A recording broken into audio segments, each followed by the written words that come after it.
So I had some thoughts I'd like to share with somebody here. And since my somebody is having a nap, I think I'll share it with you guys. You may be wondering what I'm doing here holding this candle. Well, I was doing a little meditation that I was taught would help people like myself, empaths specifically. I find this time in our world is kind of an extreme time right now where we are all going like a pendulum, going back and forth. We are at the extreme right now, and it's also where the sun cycles are. So things are at a height. Things like, for instance, our individuality is coming up, and that's why all the genderism stuff is coming up. But what I find to be interesting is that everybody knows certain things, like, okay, the universe brings us all together. We all feel like it's almost like we're nationalistic, except on a really, really big scale. We're universalistic. I don't even know that I can say that. Anyways, we're all like one with the universe. That's something that's being pushed out there a lot. Now, at a time when it would be a low in the sun cycle, we might be thinking, well, we have to keep everything in really tight, and we're one with ourselves. In other words, we're very selfish, and we're all out for ourselves. So the higher the vibration is, the more we're going to be having this mentality where we see it in huge expanses. And while that's very good, it's also kind of an extreme of the pendulum over here instead of selfish. So what I've found is that a lot of people who didn't really struggle with that selfishness mentality, they tend to have gone a little bit too far. What I like to call pathological altruism. They see themselves so much in everything that they are not able to focus down on themselves and protect themselves and love themselves. And in the end, if you can't love yourself, you can't love others. So it's unfortunate that I think it's a really toxic belief that is being pushed as actually spiritual, and yet the sad thing is it really is needed for some people who kind of started out really self-focused too much. So if you don't have friends, if you don't have family that loves you, don't listen to this. This is not for you. But if you've been really caught up in the New Age hippie movement and you kind of see the world as everything is attached to you, the Tantra mentality where you can look at a leaf on a tree and feel its emotions, feel its attachment and grounding to that tree and then to the ground, and you feel one with Mother Earth and you don't want to hurt anything, and maybe you're vegan. Then that is a mentality that you probably need to focus on a little bit more and see that separateness. We are separate. And in fact, if you don't understand that separateness, you can't truly appreciate diversity. Because you have to first accept that there are differences, and those differences are what make things beautiful. For instance, the differences in seasons. I personally love the 4 seasons.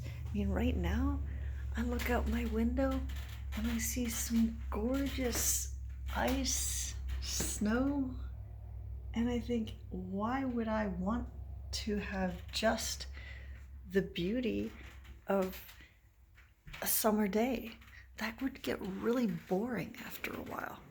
So why not have the 4 seasons? It gives you perspective. You can understand then that you can appreciate a summer day, but only when you've had the opposite and you see the differences from a winter day. But if you had all summer, you'd be like, I'm so hot all the time. I hate this. And that's kind of like people.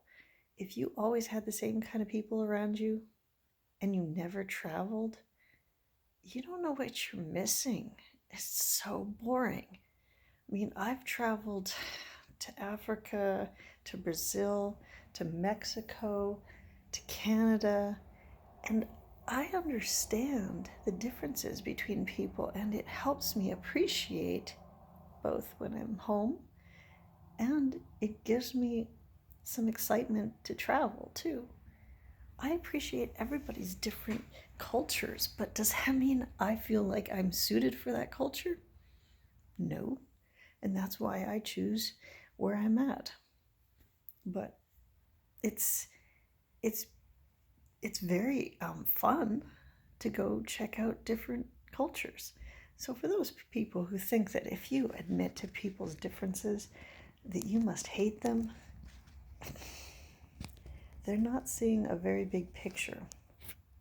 And I am disturbed by that because I'm often accused of not just racism, but sexism, which I find funny because I've been accused of it on both sides.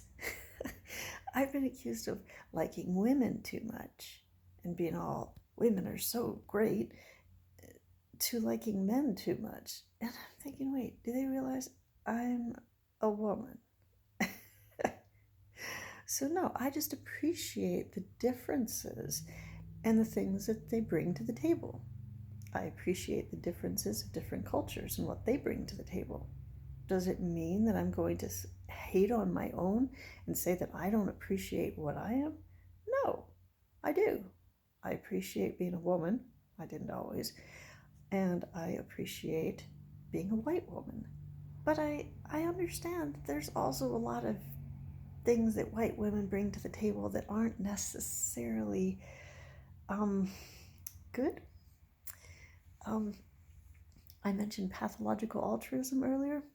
That's pretty much a white woman's problem. That's what we bring to the table. And it's because we have too much oxytocin, too much empathy. So, unfortunately, that's both a blessing and a cursing, depending on who we are around, which is where men come into the play. If you have a protective, somewhat aggressive male, he's going to tell you off when you're doing something that is hurting you or those you love. He's going to say, maybe we shouldn't give all of our money to charity because we need to protect ourselves and have a little nest egg. You know, a man would do that. A woman would give the shirt off her back to help the poor. So, we've got to realize that we have our weaknesses. We all do, whether it's our race or our gender or just our culture. We have issues and we have good things. But that's what makes life so interesting, our diversity. That's not to say we can't protect ourselves from our weaknesses. That's not to say other people shouldn't be able to peg us for our weaknesses. I mean, if somebody wants to tell me that I'm weak because I'm a woman, I'm not going to say, oh, you're such a mean person. How could you possibly say it? I'll say to them, yes, I know that. When my husband's sick with a fever, he's still stronger than me when I'm healthy. So clearly, women are not as strong. Why do we have to pretend as if we are something else? It's because of our low self-esteem. We're trying to prove something to someone. Well, stop it. Just love yourself for who you are. If you're a dark person and all you think you're good at is sports, then, do it. great. If you're an Asian person and all you think you're good at is math, great, do it. Don't try to be like somebody else. Just love yourself. Anyways, peace out, dude. I guess I'm a little bit of a hippie, but I figure, why can't we all just get along?